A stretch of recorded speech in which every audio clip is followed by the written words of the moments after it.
My fingers trembled slightly as I reached for Dante Moretti's collar, the silk of his tie cool against my fingertips. 3 months I'd worked in this mansion. 3 months of keeping my head down and my observations to myself. But this morning was different.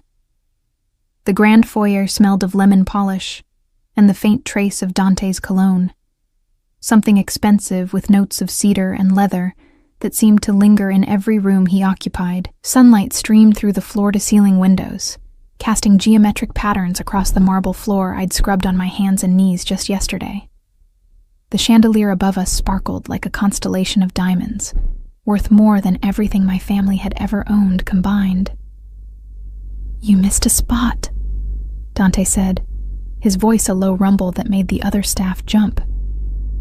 Not me, though. I'd learned quickly that his bark was worse than his bite, at least with those who did their jobs well. I adjusted the Windsor knot, my knuckles brushing against the crisp white shirt beneath. His jaw was freshly shaved, and I could see the faint scar that ran along his left cheekbone, a reminder of whatever violent past had shaped him into the man everyone feared. At 34, he carried himself with the confidence of someone who'd never heard the word no and meant it. "There," I said, smoothing the tie flat against his chest. "Perfect." His dark eyes met mine, and for a moment, I saw something flicker there. Curiosity, maybe, or surprise that I wasn't cowering like Maria, the other housemaid who literally ran from rooms when he entered. That's when I saw it through the window behind him. Giovanni, the driver who'd been with the Moretti family for 5 years, adjusting something at his hip.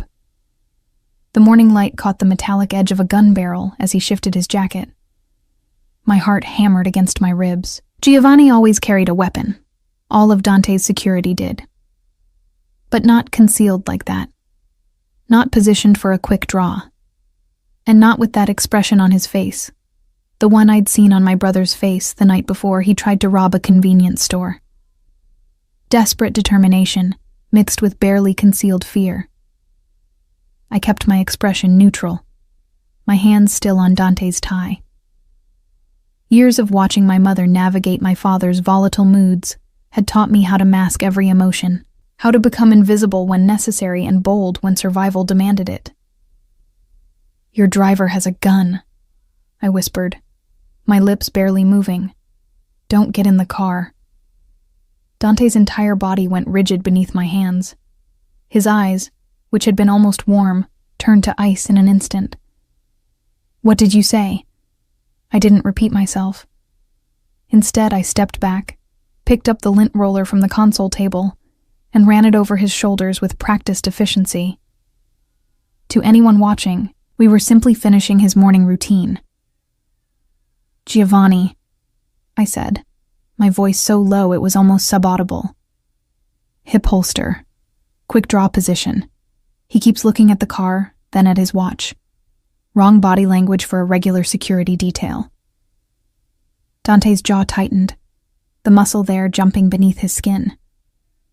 For a long moment, he said nothing, and I wondered if I'd just made a terrible mistake. Men like Dante Moretti didn't appreciate being told what to do, especially not by 23-year-old housemaids who'd only been in their employ for a quarter of a year. "Antonio," he called out, his voice carrying that edge of command that made people move. A broad-shouldered man appeared from the adjacent sitting room, his hand already resting on his own weapon. Antonio was Dante's head of security, a man whose face looked like it had been carved from granite, and whose loyalty was absolute. "Cancel the car," Dante said, his eyes never leaving my face. "Tell Giovanni I've decided to work from home today." Antonio's eyebrows rose fractionally, the only sign of surprise he allowed himself. "Sir?"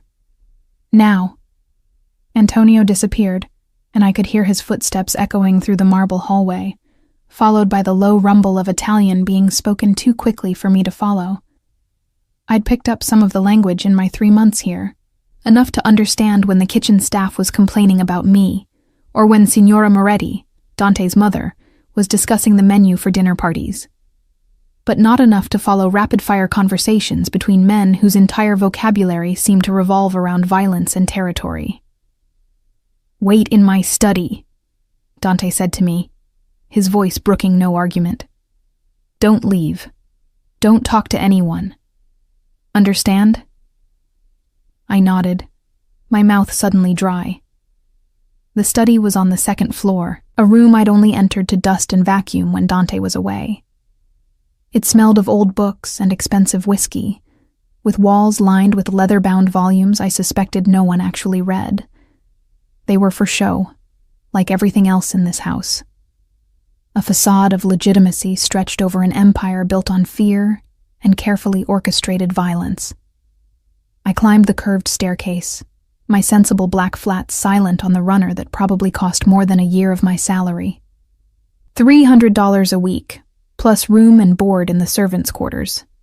It was more than I'd made waitressing at the diner where Dante's men had found me. More than my mother made cleaning houses in our old neighborhood. The servants' quarters were actually nicer than the apartment I'd shared with my mother and two younger brothers before taking this position. A small room with a single bed, a dresser, and a private bathroom. Luxury compared to sleeping on a pull-out couch in the living room, while my brothers shared the only bedroom. I settled into the leather chair facing Dante's desk, my hands clasped in my lap to hide their shaking. Through the window, I could see Giovanni being led away by two of Antonio's men, his face pale and his hands raised in a gesture of surrender. Smart. Resisting would have been suicide. 20 minutes passed, then 30.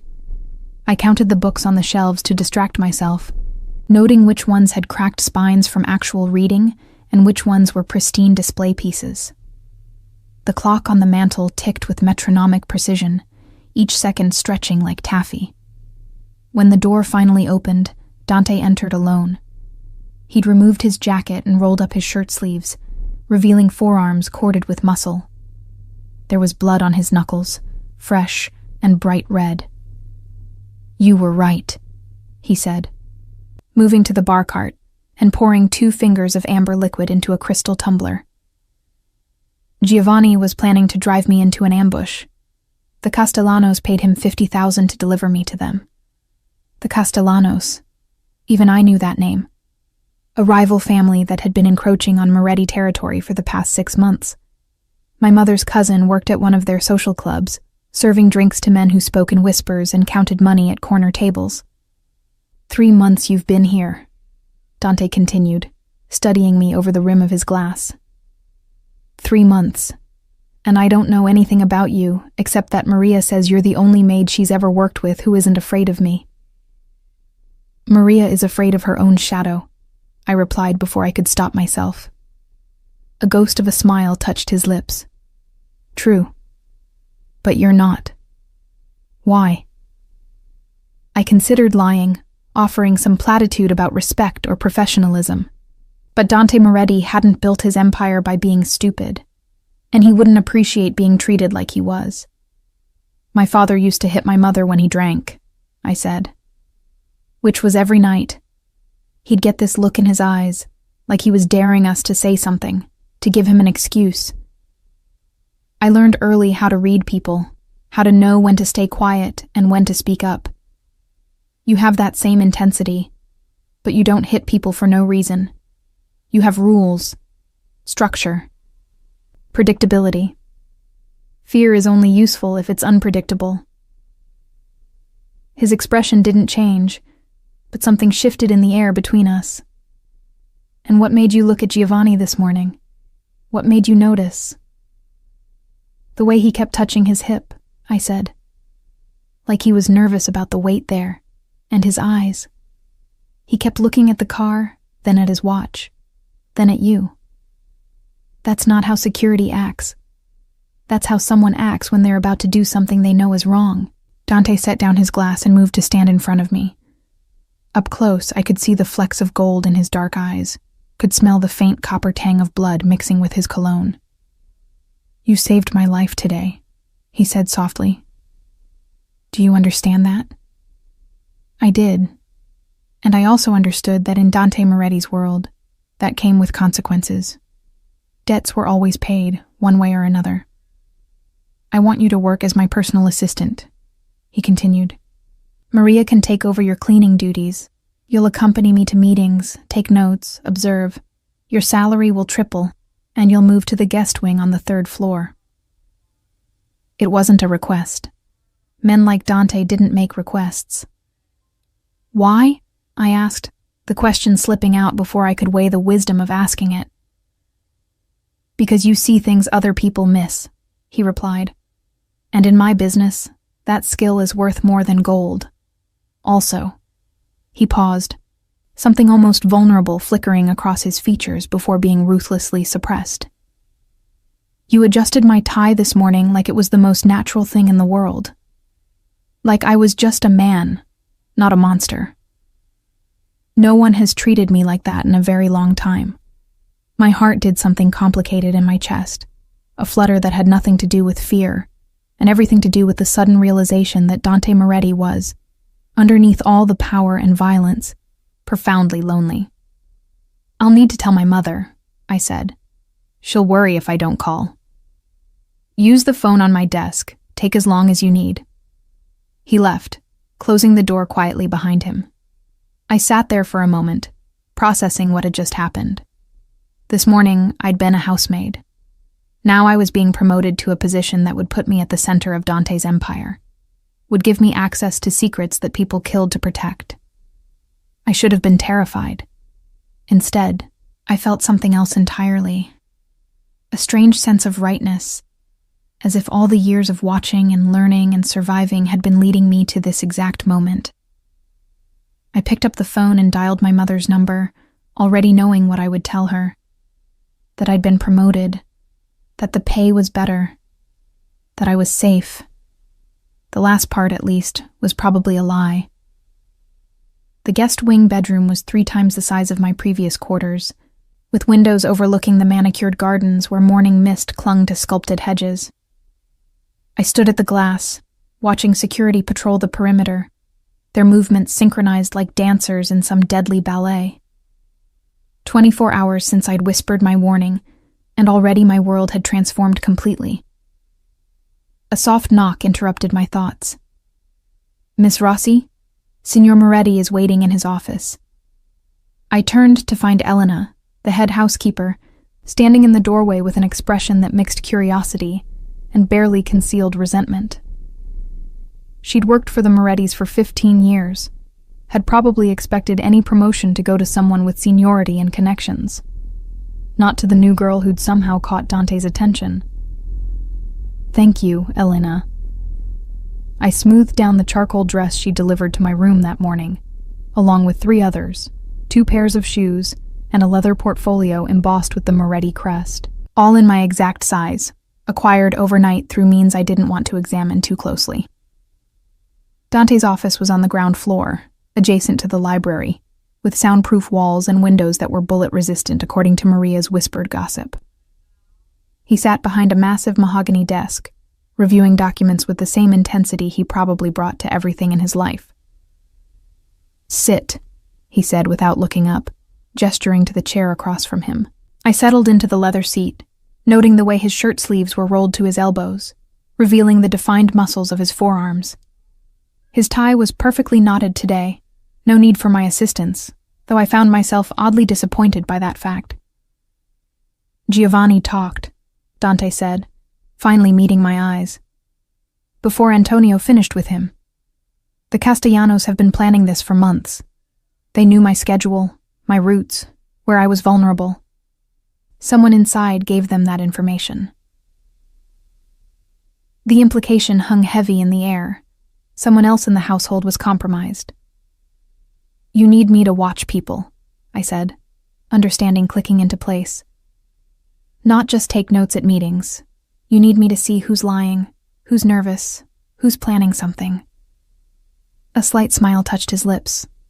You're quick. Good. We have a shipment arriving tonight at the docks. Perfectly legitimate, of course.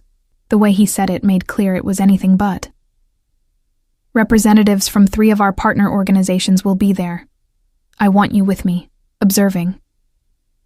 What am I looking for? Anything that feels wrong, the way Giovanni felt wrong. He leaned back in his chair, studying me with unnerving intensity. Tell me about your father. The subject change caught me off guard. What? You said he used to hit your mother. Is that why you're so good at reading people? At knowing when violence is coming? I clasped my hands in my lap, forcing myself to meet his gaze. If I was going to work for Dante Moretti, I couldn't afford to show weakness. My father worked construction until he hurt his back. After that, he drank. Whiskey, mostly. By the time I was 12, I'd learned to judge how dangerous the night would be by counting how many bottles he'd emptied. I learned to be invisible when I needed to be, and bold when staying quiet would be worse. And where is he now? Dead. Heart attack 3 years ago. My mother says I shouldn't speak ill of the dead, but honestly, it was the best thing that could have happened to our family. Something flickered in Dante's eyes. Not pity, which I would have hated, but understanding. My father died when I was 16, he said. Bullet to the head in an alley behind one of our restaurants. Rival family sent a message written in his blood. I found him. The casual way he delivered this information, as if discussing the weather, told me more about Dante Moretti than hours of conversation could have. He'd learned early, like I had, that survival meant suppressing emotion, building walls around anything that could be used as a weapon against you. I'm sorry, I said, because it seemed like what one should say, even though sorry felt inadequate for that kind of trauma. Don't be. It taught me what I needed to know about this world. That loyalty is the only currency that matters. That weakness gets you killed. That family is everything, but blood doesn't always mean family. He stood, circling the desk to lean against it, close enough that I could smell his cologne. You saved my life yesterday, Lena. That makes you family now, whether you planned it or not. My name on his lips sent an unexpected warmth through my chest. No one here called me Lena except Maria, and even she usually stuck to the formal Miss Rossi when others were around. Does that mean I can't quit? I asked, trying to inject levity into the suddenly heavy atmosphere. It means you can, but I hope you won't. His hand moved, almost unconsciously, to adjust his tie, even though it didn't need adjusting. I've had assistants before, 3 of them. One stole from me and disappeared. One got too ambitious and tried to play both sides with the Castellanos. One simply couldn't handle the reality of what I do and left crying in the middle of a negotiation. What happened to them? The first one is still missing. The second one isn't. The third one I let go with a generous severance and a non-disclosure agreement that's backed up by more than lawyers. The unspoken threat was clear, but somehow it didn't frighten me the way it should have. Maybe because I'd grown up with threats, had learned to evaluate which ones were real and which were just posturing. Dante's warnings were real, but they were also honest. He wasn't trying to manipulate me with false charm or empty promises. This was the deal. Loyalty for protection, service for security, observation for opportunity. The docks tonight, I said. What should I wear? His smile was genuine this time, transforming his usually severe features into something almost boyish. Something dark and practical. Where we're going, designer heels would be a liability. The docks at midnight smelled of salt water, motor oil, and something organic that I didn't want to identify too closely. I stood beside Dante, wearing black pants and a fitted jacket that Elena had somehow procured in the 6 hours since our morning meeting. My hair was pulled back in a severe bun, and I'd forgone makeup except for a touch of lip balm. 3 black SUVs were parked in a semicircle around a shipping container, headlights cutting through the darkness. Men stood in clusters, their body language revealing the hierarchy as clearly as any organizational chart. Dante's men formed a protective circle, Antonio at his right hand, another enforcer named Marco at his left. I stood slightly behind Dante, my new portfolio clutched in my hands, trying to look simultaneously professional and invisible, Moretti, a heavy-set man called out, approaching with the swagger of someone who was used to being feared. Punctual as always. My people said the shipment arrived on schedule. When have I ever been late, Russo? Dante's voice carried an edge of amusement, but his posture remained tense, ready. I watched the interaction, cataloging details. Russo's men stood too close to their weapons, hands hovering near holsters in a way that suggested nervousness rather than confidence. One of them kept glancing toward the water, as if expecting something from that direction. Another was sweating despite the cool night air, his knee bouncing with barely contained energy. "Open it," Russo commanded, and 2 of his men moved to unlock the container. The doors swung open, revealing crates stacked floor to ceiling.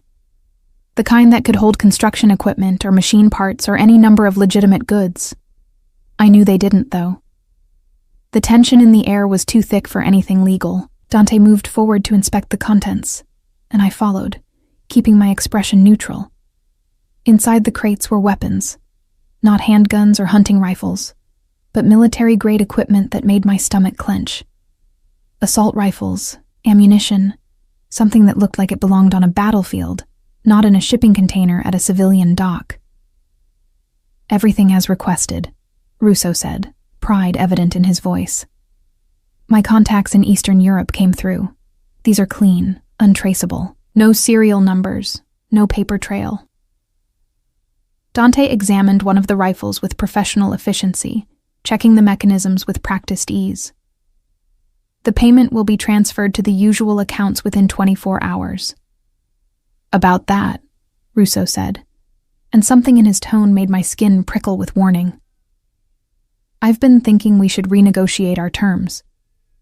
The risk I'm taking, bringing in merchandise like this, I think deserves a larger percentage." The temperature seemed to drop 10 degrees. Dante straightened slowly, setting the rifle back in its crate with deliberate care. "We have a contract, Russo. Signed and sealed. I don't renegotiate contracts after delivery. That's not how I do business. Maybe it should be." Russo's hand moved to rest on his belt, near his weapon. His men shifted, spreading out in a formation that suddenly looked less like a business meeting and more like a prelude to violence. I pressed my fingernails into my palm, using the pain to keep myself anchored. This was escalating too quickly, and we were outnumbered. Dante's security was good, but Russo had brought at least 15 men to Dante's 8. That's when I noticed it. The man who'd been glancing toward the water was now gesturing. Small movements that could have been nervous fidgeting, but weren't. He was signaling. And from the darkness beyond the reach of the headlights, I caught the reflection of metal. Gun barrels, at least half a dozen, positioned in the shadows. "Dante," I said quietly, stepping closer to him. 3 o'clock. In the dark. They have backup." His body went rigid for a fraction of a second, then relaxed. When he spoke, his voice was calm, almost bored. "Russo, you disappoint me. I thought you were smarter than this." Russo's confident expression faltered. "I don't know what—" "The men you have positioned in the shadows. The ambush you've so carefully arranged. It's sloppy. I expected better from someone with your reputation." How did Dante know I was right? He couldn't see what I'd seen, couldn't have spotted the glinting metal from his angle. But he trusted my warning immediately, without question, the same way he'd trusted me about Giovanni. "Antonio," Dante said, still not raising his voice. "Lights." Antonio touched something on his phone, and suddenly the entire dock was illuminated by floodlights mounted on poles I hadn't even noticed. The men hiding in the shadows were exposed, caught in the harsh white light like insects under a magnifying glass. But that wasn't all. From positions I hadn't spotted, Dante's own men emerged. At least 20 of them, armed and positioned strategically around the entire dock. We'd never been outnumbered. It had been theater, a test, and Russo had failed spectacularly. "You see, Russo," Dante continued, pulling a handgun from inside his jacket with casual grace. I don't take meetings without insurance. Did you really think I'd come here with only 8 men?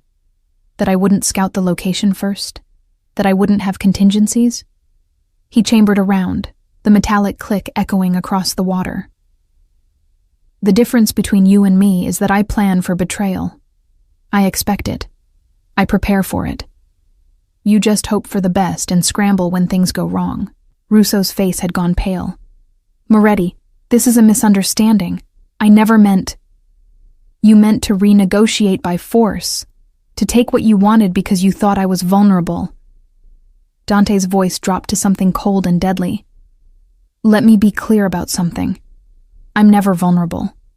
And people who try to take advantage of my perceived weakness don't get second chances. The gunshot, when it came, was almost anticlimactic. Russo dropped, a hole in the center of his forehead, dead before his body hit the ground. His men froze, caught between the impulse to fight and the reality of being completely outmatched. Anyone else want to renegotiate? Dante asked the crowd at large. No? Good. Marco, handle the cleanup. Antonio, make sure Russo's people understand that our original contracts still stand, just with new management on their end. He turned to me, his expression unreadable. Lena, we're leaving. I followed him back to the SUV on legs that felt disconnected from my body. I just watched a man die. Watched Dante Moretti execute someone with the same casual efficiency most people brought to swatting flies. I should have been horrified, should have been running, should have been anything other than what I was, which was strangely calm. Inside the SUV, Dante lit a cigarette, something I'd never seen him do before. You saw the backup before anyone else did, he said, exhaling smoke toward the cracked window. How? One of Russo's men kept signaling, small movements, but deliberate, and the reflection off the gun barrels when the angle of the headlights shifted. You saved my life again, twice in 2 days. He studied me through the smoke. You realize what that means, don't you? In my world, that kind of debt isn't paid with money or favors. That kind of debt is permanent. What does that mean? I asked, though part of me already knew. It means you're mine now, Lena Rossi. Under my protection. In my inner circle. No one touches you without going through me. But it also means you're tied to me, to my world, to everything I do. There's no walking away from that. Not safely. I should have felt trapped. Instead, I felt something else. Something dangerous and intoxicating. I understand. Do you? He leaned closer, near enough that I could see the flecks of gold in his dark eyes, could smell the smoke and cologne. I don't think you do. Not yet. But you will. The drive back to the mansion was silent, but the air between us crackled with something unnamed. When we arrived, Dante walked me to my door on the 3rd floor, a gesture that seemed almost courtly from a man who'd just killed someone. Get some rest, he said. Tomorrow we start your real education. As I lay in bed that night, staring at the ceiling, I realized that somewhere between adjusting his tie yesterday morning and watching him execute Russo tonight, something fundamental had shifted. I wasn't just working for Dante Moretti anymore. I was becoming part of his world, and God help me, I wasn't sure I wanted to leave it. 6 weeks had passed since the night at the docks, and I'd learned more about Dante's empire than most of his soldiers knew in years. The morning routine had become sacred. I arrived at his office at 7, found him already reviewing reports, and spent the first hour organizing his schedule while he explained the intricacies of what he called family business. Today, he was teaching me about territory disputes while drinking espresso that his mother's personal chef had prepared. The Moretti mansion kitchen smelled of fresh bread and simmering tomato sauce, scents that had become as familiar as the weight of the gun Dante had insisted I learn to carry after the 3rd business meeting had nearly turned violent. The Castellanos are pushing into the south end, Dante said, pointing to a map spread across his desk. Red pins marked Moretti territory, blue for rivals. 3 of our collection points have been hit in the past week. Small amounts each time, testing our response. I studied the pattern, noting how the hits formed a line moving progressively closer to one of the major distribution centers. They're not actually after the money from those locations, I said. The amounts are too small. They're mapping your security response times, seeing how long it takes for reinforcements to arrive. Dante's expression shifted to something that might have been pride. Exactly.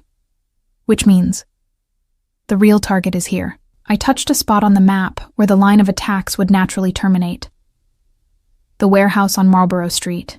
Whatever you're storing there, that's what they want. Weapons, he said. A shipment from overseas, similar to Russo's but larger. Worth about $3 million to the right buyers. He leaned back in his chair, studying me with those dark eyes that seemed to see everything. I'm moving it tonight. I want you there. Why do you always bring me to these things? I asked, the question that had been building for weeks finally escaping. I take notes and observe, but Antonio or Marco could do that. Why me? Dante was quiet for a moment, his fingers drumming against the desk's leather surface. When he spoke, his voice was lower, more intimate. Because you see patterns everyone else misses. Because you're not afraid to tell me when I'm wrong. And because...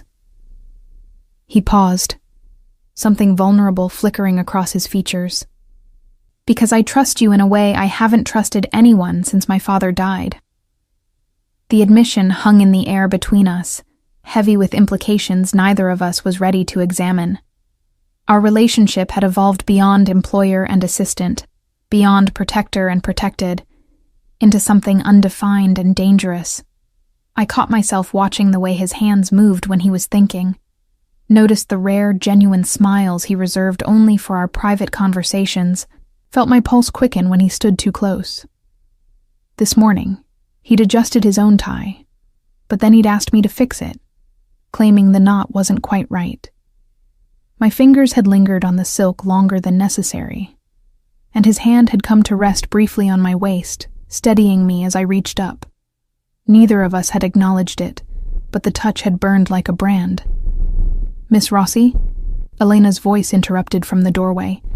Signora Moretti requests your presence in the salon, Dante's mother. I'd managed to avoid lengthy interactions with her for weeks, but apparently my luck had run out. I glanced at Dante, who nodded permission. Sophia Moretti sat in the salon like a queen, holding court, surrounded by fresh flowers and antique furniture that probably belonged in a museum. At 63, she was still beautiful, with silver-streaked dark hair and Dante's same penetrating gaze. She wore Chanel and pearls at 10 in the morning, as if casual elegance required no effort at all. Sit, dear, she said, gesturing to the chair across from her. Tea? Thank you, Signora Moretti. I accepted the delicate china cup she poured, noting how her hands remained steady and precise. This woman hadn't gotten to her position by being fragile. You've been working closely with my son, she observed, adding a precise amount of sugar to her own tea. Very closely, from what I understand. The staff talks, you know, about how he trusts you with information he shares with no one else, about how you accompany him to meetings that would make grown men weep. Signor Moretti has been kind enough to teach me about the family business, I said carefully. Kind. She smiled, but it didn't reach her eyes. My son is many things, Lena. Intelligent, ruthless, capable of great violence when necessary. But kind? That's not a word I'd use. She sipped her tea, watching me over the rim. Do you know what happened to the last woman who got close to Dante? Before you? My stomach clenched, but I kept my expression neutral. No, Signora. Her name was Isabella. Beautiful, from a good family, educated. They were engaged. I'd already begun planning the wedding. Sophia's voice remained pleasant, conversational, as if discussing the weather. Then she made a mistake, She betrayed my son's trust, passed information to a rival family. Dante discovered it on what would have been their wedding day. What happened to her? No one knows. She simply disappeared. Some say Dante killed her himself. Others say he had her family do it as penance for her betrayal. I don't know the truth, and I've never asked. But I do know that my son hasn't allowed anyone close since then. Until you. The implication was clear. I was being warned, gently but unmistakably. Don't hurt him or suffer the consequences. But there was something else underneath, something that sounded almost like hope. I have no intention of betraying Signor Moretti's trust, I said. Good. Because whether you realize it or not, you've become important to him. I see the way he looks at you when he thinks no one is watching, the way he softens, just slightly, when you're in the room. She set down her teacup with a decisive click. My son needs someone who isn't afraid of him, Lena. Someone who sees the man beneath the reputation. But he also needs someone who understands the cost of being in his world, the danger, the compromises, the blood. I understand, I said quietly. Do you? Then answer me this. Could you watch him kill someone who deserved it and still sleep peacefully afterward? Could you make the hard choices that keep this family safe? Could you be ruthless when ruthlessness is required? I thought about Russo falling to the dock with a hole in his head. Thought about the weapons shipments I'd helped coordinate. Thought about the fear in people's eyes when Dante entered a room and the respect they showed because of that fear. Yes, I said. I could. Sophia studied me for a long moment, then nodded. I believe you. You have your mother's strength in you, and your grandmother's fire. My husband's men did a background check when Dante promoted you. I know about your father, about your family, about the violence you survived. You're not some naive girl who thinks love conquers all. You know better. I'm not in love with your son, Signora, I said, the lie feeling hollow even as I spoke it. Her smile was knowing. Not yet, perhaps. But you will be. And when you are, remember this conversation. Remember that loving a man like Dante means accepting all of him. The darkness and the light. The violence and the tenderness. There's no middle ground in our world. You're either all in, or you're a liability. That night, the warehouse operation went exactly as I'd predicted. The Castellanos hit the decoy location Dante had set up, walking straight into a trap that resulted in 6 of their men arrested and 3 dead. The real shipment moved safely to a new location, and Dante's reputation for being 3 steps ahead of his enemies was reinforced. We returned to the mansion near dawn, both exhausted but wired on adrenaline. Dante's jacket was spattered with blood that wasn't his, and there was a cut on his cheek from flying glass when one of the Castellano men had tried to shoot through a car window. Let me clean that, I said, gesturing to the cut. In his private bathroom, I dampened a cloth and gently cleaned the wound while he sat on the counter, making him nearly eye level with me. The intimacy of the moment was undeniable, his hands coming to rest lightly on my hips as I worked, my body positioned between his knees. My mother talked to you today, he said quietly. What did she say? That I should be careful, that you're dangerous. I met his gaze, my thumb brushing near the cut. That the last woman who got close to you ended badly. Isabella. His jaw tightened. She chose money over loyalty, sold information that got 8 of my men killed, including Antonio's younger brother. I didn't kill her, but I made sure she understood there was no coming back from that betrayal.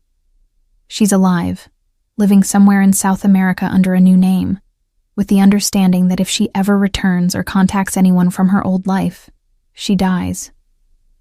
Why are you telling me this? Because I want you to understand what this world demands. Absolute loyalty, absolute trust. There's no room for doubt or divided allegiances. His hands tightened on my hips, pulling me incrementally closer. And because I need you to know that what I'm feeling isn't something I've felt in a very long time. It scares me more than any rival family ever could. My breath caught. Dante. I know it's insane. You've worked for me for less than 3 months. You're 12 years younger than me. You should be finishing college and dating boys your own age, not standing in a warehouse watching me negotiate with arms dealers. His voice dropped to almost a whisper. But I can't stop thinking about you, about the way you adjusted my tie that first morning, about your courage when most people would have stayed silent, about how you're not afraid to challenge me when you think I'm wrong. I'm not afraid of you, I said, my hand still on his face. Maybe I should be, but I'm not. You should be, he murmured, but he was leaning closer, his eyes dropping to my lips. I'm not a good man, Lena. I've done terrible things. I'll do more terrible things before this is over. Anyone close to me becomes a target. I know. And you're still here. I'm still here. The kiss, when it came, was inevitable. Soft at first, almost tentative, as if neither of us was quite sure we should be doing this. Then deeper, his hand sliding up my back, my fingers tangling in his hair. It tasted like danger and desire, like crossing a line we both knew we couldn't uncross. When we finally pulled apart, both breathing hard, Dante rested his forehead against mine. This changes everything, he said. I know. If you want to leave, I'll arrange it. Somewhere safe where no one can find you. Money to start over. I won't hold you to any debt or obligation. I pulled back enough to meet his eyes. Is that what you want? No, he admitted. But what I want and what's good for you aren't the same thing. Let me decide what's good for me. I traced the line of his jaw, feeling the stubble that had grown in during the long night. I'm not some fragile thing that needs protection from the world. I grew up in violence, Dante. I know what it looks like, what it costs. And I'm choosing to stay. Something in his expression cracked, the iron control slipping to reveal the man underneath. Then stay, he whispered. Stay with me. I kissed him again, answering without words, sealing a decision I knew would change the trajectory of my entire life. When Dante finally led me to his bedroom, carrying me across the threshold like something precious, I knew I was stepping into a point of no return. By the time the sun rose fully, painting the room in gold light, I was his in every way that mattered. And he was mine. 3 months since that night in Dante's bathroom, and the dynamic had shifted entirely. I no longer slept in the guest wing. My clothes had migrated to his walk-in closet. My toothbrush stood next to his in the marble bathroom, and the staff had stopped referring to me as Miss Rossi. Now it was simply Lena, spoken with the same respect they showed Dante himself. The September morning air carried a chill that promised autumn's arrival. I stood at the window of what had become our bedroom, watching Dante's security patrol the grounds in their synchronized patterns. The estate's gardens were still green, but the edges of the maple trees were beginning to turn, hints of gold and crimson among the leaves. Behind me, I heard Dante's phone ring with the specific tone he'd set for Antonio. Business, always business, even at 6 a.m. Talk to me. Dante's voice was rough with sleep, but alert. Years of running an empire had trained him to wake fully at the first sign of trouble. I couldn't hear Antonio's response, but I watched Dante's face in the reflection of the window, the way his jaw tightened, how his free hand curled into a fist against the bed sheets. Bad news, then. When? A pause. How many? Another pause. Longer this time. I'll be there in 30 minutes. Assemble everyone. He ended the call and was already moving, pulling on the clothes he'd discarded the night before. The Castellanos hit one of our clubs last night. 3 dead, including the manager. They left a message. What kind of message? I asked, turning from the window. the kind written in blood on the walls. They want war, and they're not being subtle about it. He strapped on his shoulder holster, checking the gun with practiced efficiency. I need you to stay here today. Extra security on the estate. Antonio thinks this might be a distraction, that they're planning something bigger. Let me come with you, I said, already reaching for my own clothes. No. His tone left no room for argument. Not this time. If they're escalating to this level, I can't guarantee your safety. I won't risk you. I wanted to argue, to insist that I'd been in dangerous situations before. But the look in his eyes stopped me. This was fear, raw and unfiltered. Fear for me, and that realization made my chest tight. Be careful, I whispered, crossing to him and adjusting his tie, our morning ritual. Come back to me. He caught my hands, pressing them against his chest where I could feel his heartbeat, strong and steady. Always. Then he kissed me, hard and desperate, before pulling away and striding out the door. I watched from the window as his SUV pulled away, flanked by 2 security vehicles. The convoy disappeared through the gates, and I was left with a feeling of dread I couldn't shake. The morning passed slowly. I tried to work, reviewing the books for the legitimate businesses Dante used as fronts, but the numbers blurred together. By noon, I'd given up and retreated to the library, trying to lose myself in a novel that had no connection to organized crime or family politics. That's when I heard it. Not a sound exactly, but the absence of sound. The usual background noise of the estate, staff moving through hallways, the distant hum of kitchen activity had stopped, like someone had pressed a mute button on the entire house. I set down my book, every instinct I'd honed over the past 6 months screaming warning. Something was wrong. The door to the library burst open. Not Elena or Maria, but a man I didn't recognize. Medium height, dark hair, holding a gun with the casual confidence of someone who'd used one frequently. Lena Rossi, he said, almost pleasantly. You're coming with us. Us became apparent as 2 more men entered, both armed. In the hallway beyond, I could see Marco, one of Dante's security, unconscious on the floor with blood pooling beneath his head. I'm not going anywhere with you, I said, grateful that my voice came out steady despite the terror coursing through me. The first man laughed. That's what I was hoping you'd say. Makes this more fun. He nodded to his companions. Grab her. My hand moved to the gun Dante had insisted I carry, the compact Glock tucked into the holster at my back. I managed to get it halfway out before one of the men slammed into me, driving me against the bookshelf. Books rained down as we struggled, my finger desperately seeking the trigger even as his hand closed around my wrist. Pain exploded across my face as someone hit me. My vision blurred, the taste of blood filling my mouth. I fought anyway, remembering every dirty trick Dante's trainers had taught me. I got one knee up, connecting with something soft, heard a satisfying grunt of pain. But there were 3 of them, and 1 of me.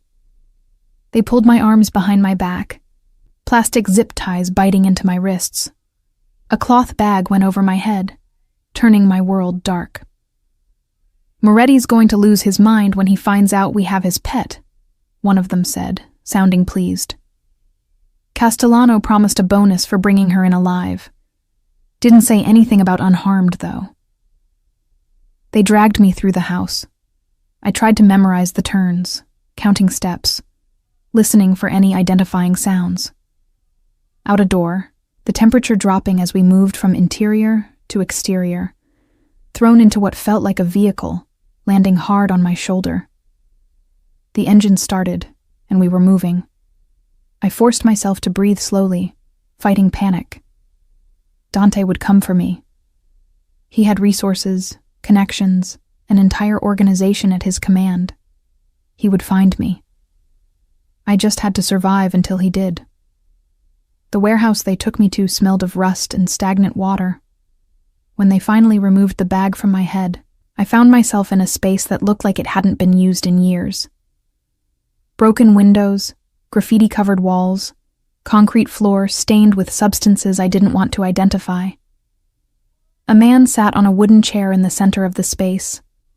Older, maybe late 50s, with silver hair and a scar that ran from his left eye to his jaw. He wore an expensive suit that looked incongruous in the decrepit surroundings. "Miss Rossi," he said, his accent placing his origins somewhere in Sicily. "I'm Vittorio Castellano. I apologize for the rough treatment. My men can be enthusiastic. If you're apologizing, you could start by cutting these zip ties off my wrists." He smiled, genuinely amused. "I like you. I can see why Dante is so taken. But no, I think we'll keep you restrained for now. My nephew died at your boyfriend's hands 3 months ago. You might be motivated to seek revenge." Russo, the man Dante had executed at the docks. I'd forgotten that he was connected to the Castellano family. "What do you want?" I asked, though I already knew. This was a message. A way to hurt Dante in a way that bullets and territorial disputes couldn't. "I want Dante Moretti to understand what loss feels like," Vittorio said, standing and circling me slowly. "He's taken from my family for years. Territory, business, respect. Men I've known since childhood. And he does it all with that cold efficiency, as if it's just business. Nothing personal." His voice hardened. "Well, this is personal. I'm going to take the thing he values most. You. Killing me won't accomplish anything except guaranteeing your own death," I said. "Dante will raise this entire city to find you." "Who said anything about killing you?" Vittorio stopped in front of me, tilting his head. "Death would be too quick, too clean. No, I have something else in mind. You see, there are buyers, certain organizations overseas, who pay very well for young women, especially educated, pretty ones like yourself. By the time Dante figures out where you've gone, you'll be on a ship halfway around the world, living a very different kind of life." Ice flooded my veins. He was talking about trafficking, about selling me like property to whoever paid the highest price, a fate that might actually be worse than death. "You're insane," I whispered. "I'm practical. You disappear. Dante spends his resources searching for you instead of defending his territory, and I move in on his operations while he's distracted. By the time he accepts that you're gone, I'll own half his business. And if he somehow does find you years from now, you won't be the woman he remembers. You'll be broken, used, destroyed. Either way, I win." The door burst open, and one of the guards rushed in. "Boss, we have a problem. Moretti's people are here. They found us." Vittorio's expression shifted to something cold and calculating. "How many?" "All of them. He brought his entire organization. They're surrounding the building." A slow smile spread across Vittorio's face. "Even better. If he breaches, we kill the girl right in front of him. Let him live with that. Go, prepare the men." As the guard ran out, Vittorio pulled a gun from his jacket. "It seems our time together is shorter than I planned, Miss Rossi. But don't worry, the message will still be sent." He pressed the gun against my temple, the metal cold and unyielding. I closed my eyes, thinking of Dante, of the morning ritual of fixing his tie, of the way he'd looked at me just hours ago, the way he'd said, "always," when I asked him to come back. I was going to die without telling him I loved him, without admitting what had become obvious to everyone else. The sound of gunfire erupted outside, followed by shouting and the crash of doors being breached. Vittorio's hand tightened on the gun, his finger moving to the trigger. "Say goodbye, Miss Rossi." Then the world exploded into chaos. The warehouse doors blew inward with a concussive force that shook dust from the rafters. Through the smoke and debris, I saw him. Dante moved like violence incarnate, his gun an extension of his arm as he fired with surgical precision. 3 of Castellano's guards dropped before they could even raise their weapons. Antonio flanked him on the right, Marco, bandaged but standing, on the left. Behind them, A small army of Moretti soldiers poured through the breach. "Lena!" Dante's voice cut through the chaos, raw with something I'd never heard from him before. Desperation. Vittorio jerked me to my feet, the gun now pressed against my spine. "Stop right there, Moretti, or I paint these walls with her brains." Everyone froze. The gunfire died, leaving only the sound of heavy breathing and the crackle of small fires from the explosive entry. Dante stood 20 feet away, his weapon trained on Vittorio's head, but unable to take the shot without risking me. "Let her go, Castellano," Dante said, his voice deadly calm in a way that was somehow more terrifying than shouting would have been. "This is between you and me." "Is it?" Vittorio laughed, bitter and sharp. "You've made it clear for years that nothing is personal with you, Moretti. Just business, cold calculations. But I've finally found the one thing that breaks through that ice, the one person who makes you feel something." He pressed the gun harder against my spine, making me gasp. "So yes, this is between you and me, but she's the battlefield." I met Dante's eyes across the space between us. In them, I saw everything he'd never said aloud. The fear of losing me, the guilt of dragging me into his world, the love he'd been too damaged to fully express. And beneath it all, a promise of annihilation for anyone who hurt me.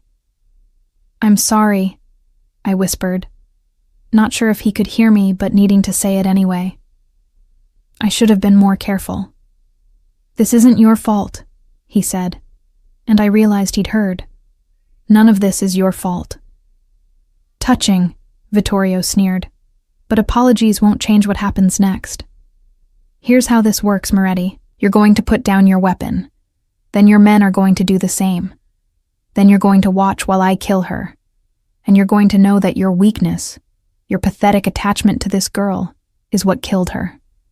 "No," Dante said simply. "That's not how this works." Before Vittorio could respond, Dante did something I'd never seen him do. He lowered his gun and dropped it to the floor. His hands rose in a gesture of surrender, and a ripple of shock ran through his men. "Boss, what are you doing?" Antonio hissed. "Giving him what he wants," Dante replied, his eyes never leaving Vittorio's face. "Me, unarmed, vulnerable. Isn't that the point? To prove you can hurt me? You don't need her for that. You have me right here." "Dante, no," I started, but Vittorio's hand clamped over my mouth. "Keep talking," Vittorio said, interest flickering in his expression. "Let her go," Dante continued, taking a slow step forward. "Keep me instead. I'm worth more as a hostage. My organization won't move against you if you have me. But her?" He gestured toward me. "She's a civilian. Killing her or trafficking her just makes you a monster, not a strategist.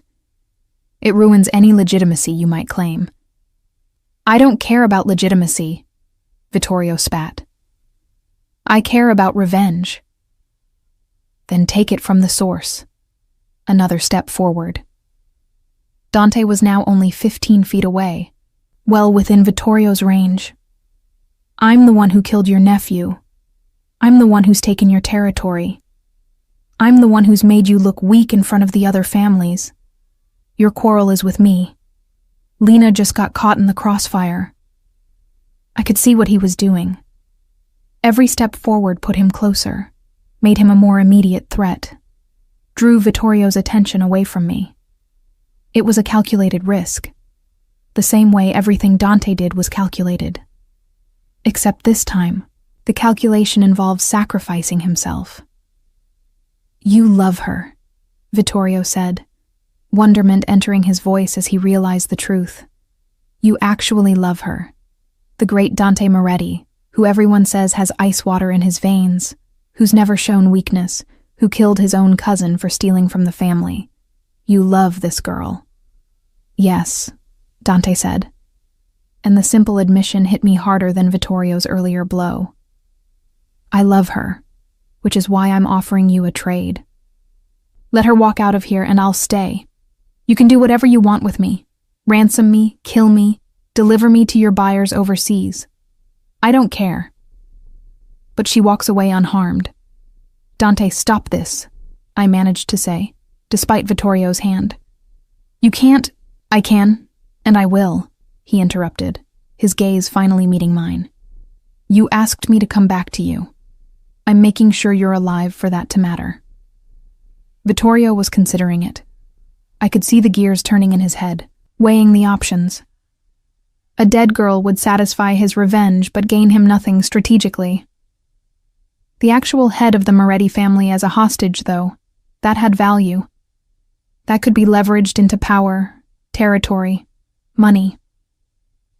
Your men stand down, Vittorio said slowly.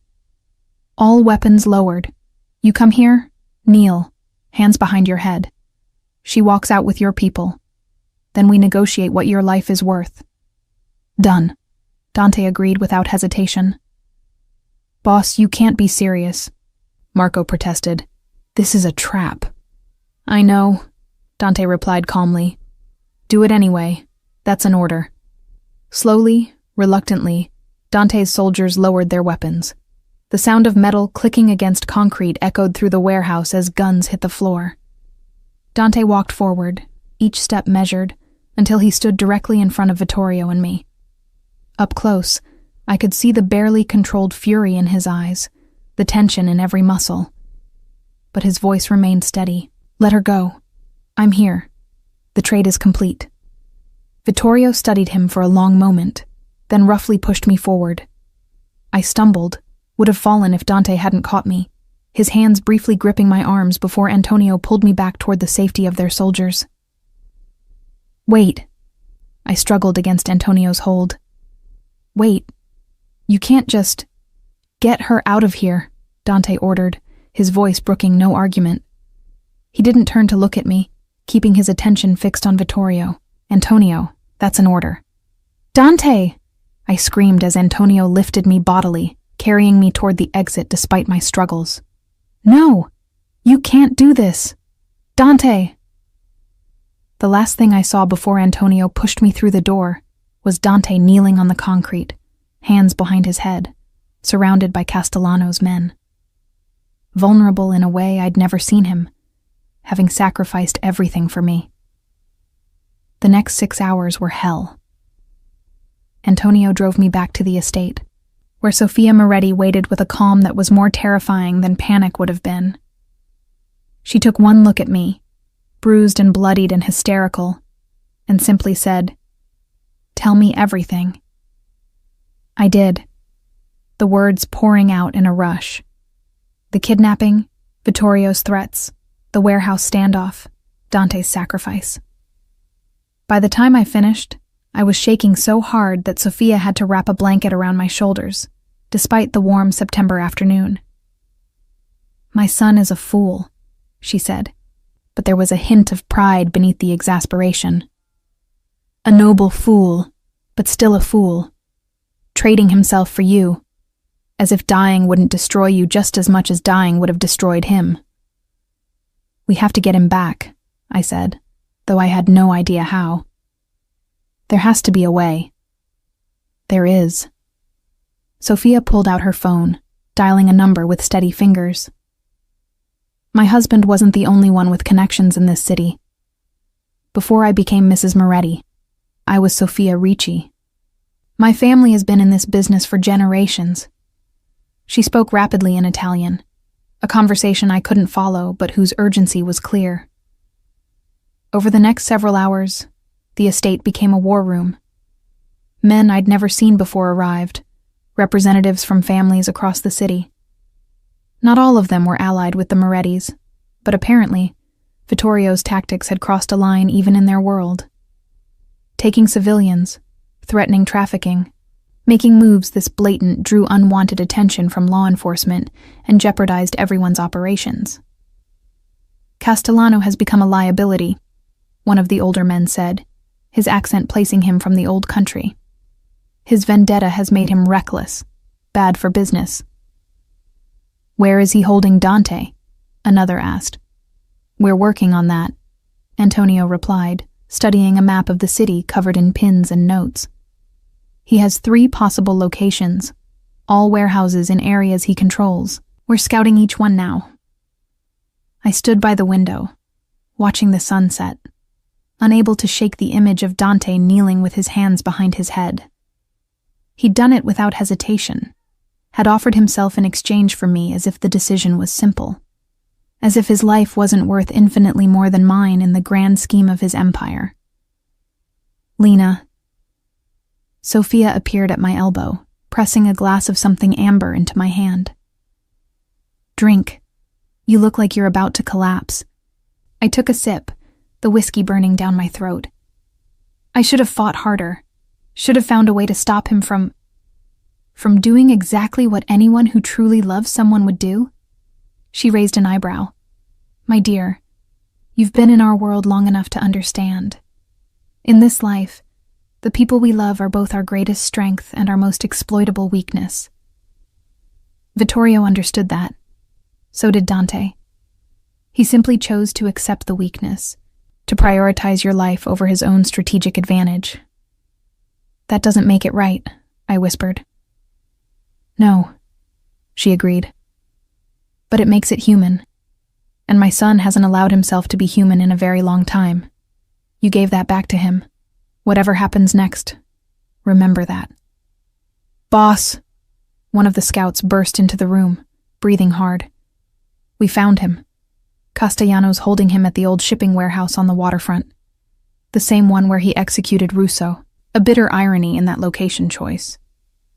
The place where Dante had demonstrated his power was now where Vittorio would try to take it away. How many men does Castellano have? Antonio asked, already strapping on weapons. At least 30 that we can see. Probably more inside. And he's got Dante chained in the center of the warehouse, using him as bait, daring us to attack. Then we don't attack, I said, surprising myself with the clarity in my voice. Everyone turned to look at me. He's expecting a frontal assault, expecting Dante's people to come in guns blazing. That's what he wants, a war that destroys what's left of the Moretti operations. What are you suggesting? Sophia asked, her eyes sharp with interest. That we give him something he's not expecting. Me. The room erupted in protests, but I raised my voice over them. Think about it.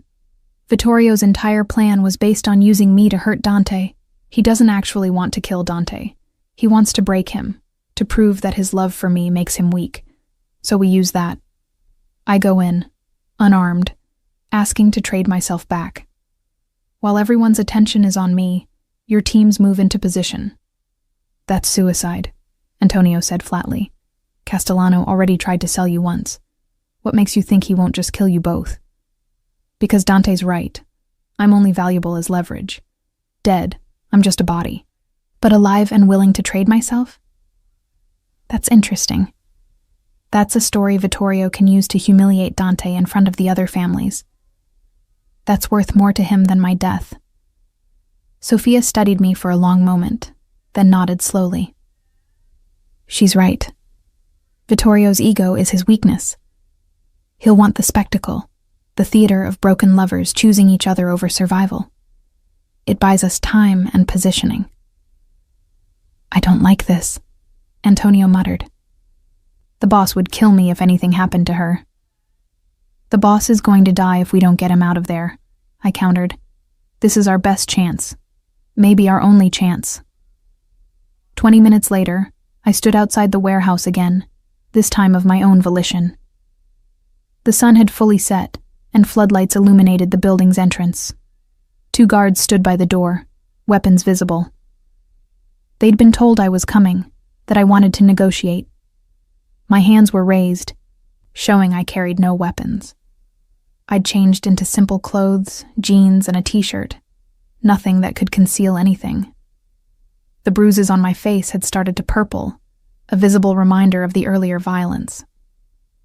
I'm here to see Vittorio Castellano, I called out. I'm unarmed. I want to make a deal. The guards exchanged glances, then one spoke into a radio. After a moment, he nodded. Come forward, slowly, hands where we can see them. I walked toward them, heart hammering but steps steady. They patted me down roughly but professionally, confirming I had nothing hidden. Then they opened the door. Inside, the warehouse looked the same as it had hours ago, except now there was a chair in the center where Dante sat, his hands chained above his head to a beam, forcing him to remain standing. Blood dripped from cuts on his face, and his shirt was torn and stained. They'd beaten him, but he was alive. Our eyes met across the space, and fury blazed in his expression. "Lena, what the hell are you doing here?" "Same thing you did for me," I replied. "Coming to make a trade." Vittorio emerged from the shadows, looking entirely too pleased with himself. "Miss Rossi, I have to admit, I didn't expect to see you again so soon. Antonio must be getting soft, letting you waltz in here." "He didn't let me," I said. "I insisted. And I'm here with a proposal. You wanted to hurt Dante through me. Wanted to prove that his attachment to me makes him weak. Fine. You've made your point. Now let's finish this another way. I'm listening. You let Dante go. In exchange, I stay, permanently. I'll sign whatever contracts you want, transfer to whoever you're planning to sell me to, whatever. But he walks away alive and unharmed. You still get your victory, still get to destroy him by taking me, but without starting a war that will bring down every family in the city." "Lena, no." Dante surged against his chains, the metal biting into his wrists. "Absolutely not. Don't you dare." "You don't get a vote," I interrupted, my voice hard. "You made your choice this afternoon. Now I'm making mine." Vittorio circled me slowly, considering. It's tempting, but what guarantee do I have that Moretti won't just hunt me down the moment he's free? "You'll have my cooperation," I said. "A written statement that I came here willingly, that no crime was committed. That removes any legal pretext for retaliation. And you'll have the satisfaction of knowing that Dante will spend the rest of his life knowing he couldn't save the woman he loves." "Stop talking," Dante snarled, blood dripping from his split lip. "Lena, I swear to God, if you do this, you'll what?" I turned to face him, letting him see the determination in my eyes. "Live with the guilt? Good. Better than being dead. At least guilty means alive." For a long moment, the warehouse was silent except for the sound of Dante's ragged breathing and the distant rumble of traffic outside. Then Vittorio smiled. "Deal. But first." He pulled out a contract, several pages of legal language. "Sign this. States everything you just said. That you're here voluntarily. That you release Moretti from any obligation to rescue you. That you accept transfer of custody to my chosen buyer." I took the pen he offered, scrawling my signature across the bottom without reading the fine print. What did it matter? The words were meaningless compared to the outcome. "Now let him go," I said. Vittorio nodded to his men, who moved to unlock Dante's chains. He dropped to his knees, then struggled to his feet, every movement clearly painful. But his eyes never left my face. "Lena," he said, his voice broken in a way I'd never heard. "Please, don't do this." "Too late," I replied, forcing a smile. "Already done. Now go. Get out of here before I change my mind." "I'll come back for you," he promised, his voice turning deadly. "I don't care what you signed. I don't care what deal you made. I will burn this entire city to ashes to find you." "I know," I said softly. "That's what I'm counting on." Vittorio's men grabbed Dante, dragging him toward the exit despite his protests. Our eyes met one last time, and I mouthed 3 words I'd never said aloud. "I love you." Then he was gone, and I was alone with my enemies. "Well, Miss Rossi," Vittorio said, that cold smile returning, "let's discuss your new future." What Vittorio didn't know, what he couldn't have anticipated, was that Dante Moretti had never intended to leave me behind. The moment his men dragged him out of the warehouse, Antonio and 30 armed soldiers moved from their positions. The explosion came first, timed perfectly to breach the north wall. Then the gunfire, surgically precise and devastating. Vittorio's guards fell before they could react, taken out by snipers positioned on surrounding buildings. I hit the ground as the warehouse erupted into chaos, covering my head as debris rained down. When I looked up, Dante was there, somehow free of his captors, a gun in his hand and murder in his eyes. He shot Vittorio twice, once in each kneecap, dropping him to the floor, screaming. "That's for taking her," Dante said, his voice cold and empty. He fired again, this time into Vittorio's shoulder. "That's for threatening to sell her." Another shot, the other shoulder. "And that's for making her think she needed to sacrifice herself for me." "Dante," I called out, struggling to my feet. "Stop. It's over." He turned to me, and the rage in his eyes dimmed slightly when he saw I was unharmed. "Over? It's not over until he's dead." "The contract," Vittorio gasped through his pain. "She signed. Voluntary. No crime." "You think I care about a piece of paper?" Dante crouched beside him, pressing the gun against his forehead. "You took the woman I love. You hurt her. You tried to break me through her. There is no contract in the world that saves you from that." Dante Moretti. A new voice cut through the chaos, and everyone froze. Detective Clara Morrison stood in the breach, her badge visible, flanked by a dozen police officers. "Drop the weapon. Now." I'd met Detective Morrison once, briefly, at one of Dante's charity events. She'd been investigating organized crime in the city for years, always hovering around the edges of Dante's operations, but never quite finding enough evidence to make charges stick. "Detective," Dante said, not moving the gun from Vittorio's head, "this doesn't concern you. A warehouse full of weapons and bodies says otherwise." She took a step forward, her own weapon drawn. "I'm giving you one chance to do this the smart way. Drop the gun, step back, and we can all walk out of here without anyone else dying tonight." For a long moment, I thought Dante would refuse. The muscle in his jaw jumped, his finger tightened on the trigger, and I could see him calculating odds, considering collateral damage. "Please," I said quietly. "Dante, please. I don't want to watch you throw everything away for revenge. Not after everything we've been through to get here." His eyes met mine, and slowly, so slowly, he lowered the weapon, let it fall to the concrete with a metallic clatter. "Smart choice," Morrison said, gesturing to her officers. "Cuff him, and someone call an ambulance for Castellano before he bleeds out." As they pulled Dante's arms behind his back, securing the handcuffs, he never looked away from me. "I'm sorry," he said. "I'm sorry you had to go through any of this." "Don't be sorry," I replied, moving toward him despite the officers trying to stop me. "Just promise me you'll fight this, that you won't give up." "I promise." A slight smile touched his bloodied lips. "I don't know how to give up, especially not when it comes to you." They let him out, and I was left standing in the wreckage of the warehouse, surrounded by police and crime scene investigators.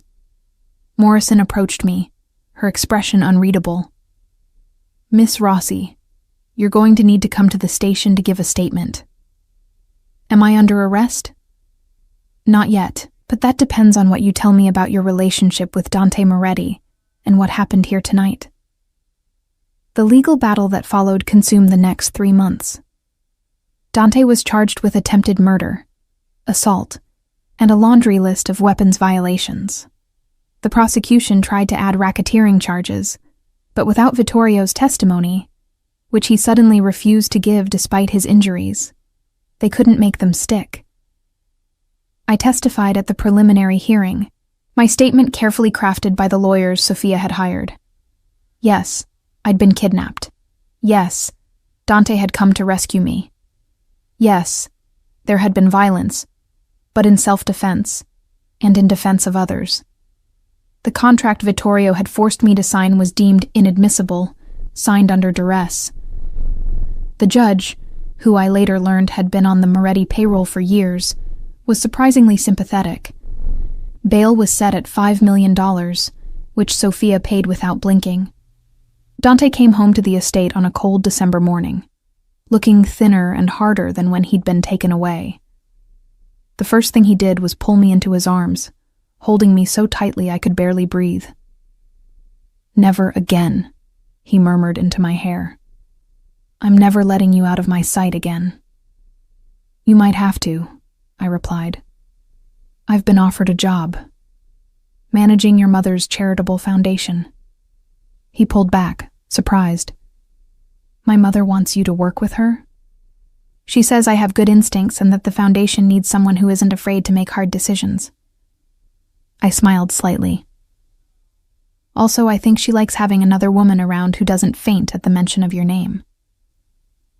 "It's a good opportunity," he said slowly. "Legitimate work, safe, respectable. You could build a real career there."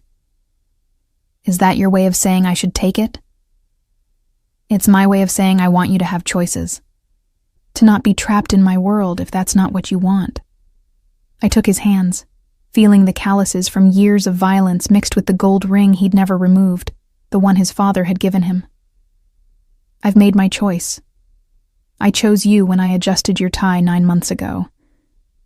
I chose you when I warned you about Giovanni. I chose you when I traded myself for you in that warehouse. And I'm choosing you now, Dante. All of you. The darkness and the light. The danger and the safety. The empire. And the man. You deserve better than this life," he said, but his hands tightened on mine. "Maybe. But this is the life I want. With you." He kissed me then, soft and desperate, like he was still afraid I might disappear. When we finally pulled apart, he reached into his pocket and withdrew a small velvet box. "I bought this the day before you were taken," he said, opening it to reveal a ring. Not ostentatious or flashy, but simple and elegant. A single diamond set in platinum.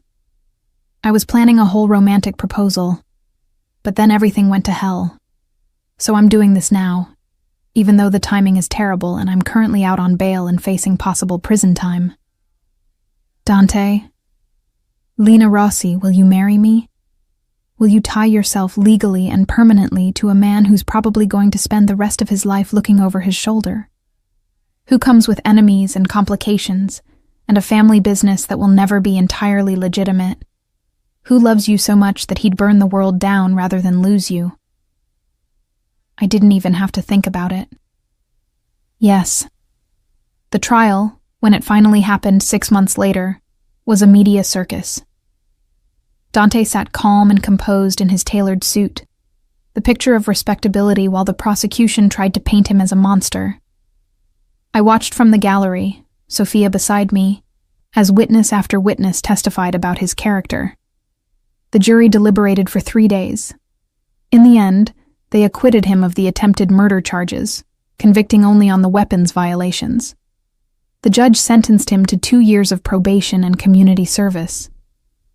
"Justice has been served," Detective Morrison said to reporters outside the courthouse, though her expression suggested she didn't believe it for a second.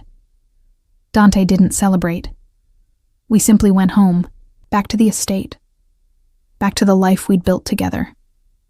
2 years later, I stood in front of the bathroom mirror, staring at the positive pregnancy test in my hand. We hadn't been trying, but we hadn't been preventing it either. The foundation was thriving under my management. Dante had divested from most of his illegal operations under pressure from the plea deal, and our life had settled into something resembling normalcy.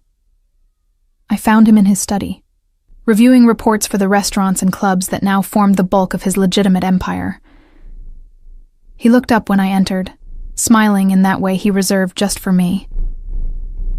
"We need to talk," I said, holding up the test.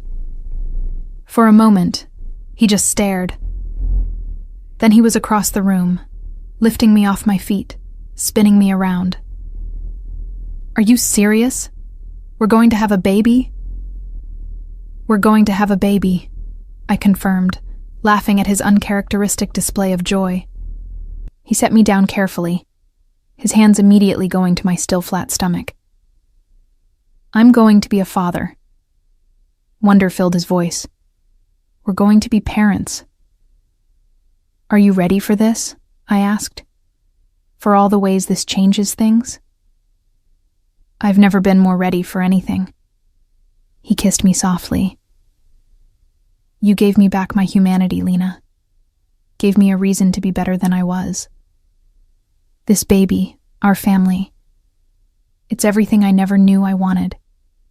Our daughter was born on a sunny September morning, exactly 3 years after the day I'd first warned Dante about Giovanni. We named her Sophia, after Dante's mother, who cried when we told her. As I held my newborn daughter, watching Dante cradle her with infinite gentleness despite his calloused hands and scarred knuckles, I thought about the journey that had brought us here. From a simple gesture, adjusting his tie and whispering a warning, we'd built something impossible. "What are you thinking?" Dante asked, noticing my expression. "That I'd do it all again," I said. "Every terrifying, dangerous, impossible moment, because it led us here." He leaned over to kiss my forehead, careful not to disturb Sophia. "You saved my life that morning, and every day since." "We saved each other," I corrected. And as our daughter opened her eyes for the first time, dark like her father's with flecks of gold like mine, I knew it was true. We'd taken each other's broken pieces and forged something stronger than either of us had been alone. A family, a future, a love that had survived attempted murder, kidnapping, and the complications of a criminal empire. All because I'd noticed something wrong and dared to whisper a warning.